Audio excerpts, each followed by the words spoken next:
हुए हैं। शुक्राचार्य की कृपा से बलि त्रैलोक के विजयी हो गए। देवता पहाड़ की हवा खाने लगे। भगवान ने कहा, देवताओं हम तुम्हारा कहां तक सहयोग करें, जाओ बलि से मित्रता करके समुद्र मंथन करो। और निश्चय कर लिया।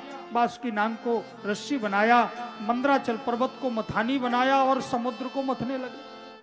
अमृत निकालने के लिए समुद्र मंथन किया गया, लेकिन निकला जहर।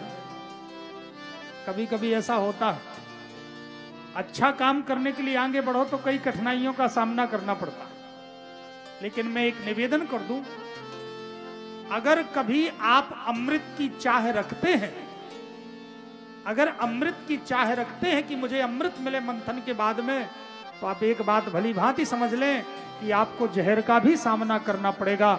जहर का सामना करने की सामर्थ्य हो तो अमृत की चाह रखना, नहीं तो फिर आप अमृत के पात्र नहीं हो सकते। जब तक जहर की सहनशीलता नहीं आएगी, तब तक अमृत की पात्रता नहीं आएगी।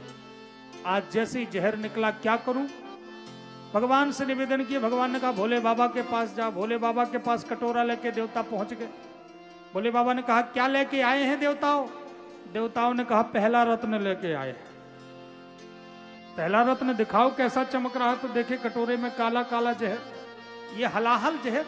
बोले, हाँ पहले यही निकला है। तो हमने सोचा भोले बाबा महादेव है, तो देवताओं के देव महादेव को पहला रत्न प्रदान करना चाहिए।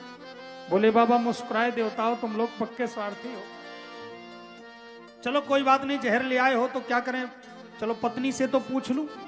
पार्वती जी बगल में बैठी थी। पार्वती जी से पूछा, क्या करूं, पी लूं जहर की ना पीऊं? देवता लोग जहर लेके आए हैं। पार्वती जी मुस्कुराई, सोची कौन पत्नी कह देगी कि पति से कि जहर पी लो? कौन ऐसी पत्नी होगी पतिव्रता जो पति से कह देगी कि जहर पी लो? ये भी भोले बाबा हैं, पूछ रहे हैं कि जहर पी ले कि ना पी। पर भोले बाबा को जानती हैं कि इनके तो गले में हमेशा काली नांग लिपटे रहते, जहर का असर नहीं पड़ता। पार्वती जी ने इशारा किया, अगर बच्चों की प्रसन्नता के लिए, रक्षा के लिए माता पिता को कुछ करना भी पड़े तो कोई संकोच नहीं करना चाहिए। और श्री सहमति जैसी प्राप्त हुई पार्वती जी की। भोले बाबा ने हाथ में कटोरा लिया और गटगटाना शुरू कर दिया। गले के अंदर जैसे ही नीचे जाने लगा जहर, भगवान ने, भोलेनाथ ने रोक लिया, जहर आगे मत जाना, हृदय में मेरे राम जी वास करते हैं। जहर कंठ में रुक गया, ना कंठ नीला पड़ गया, भगवान का नाम नीलकंठ पड़ गया।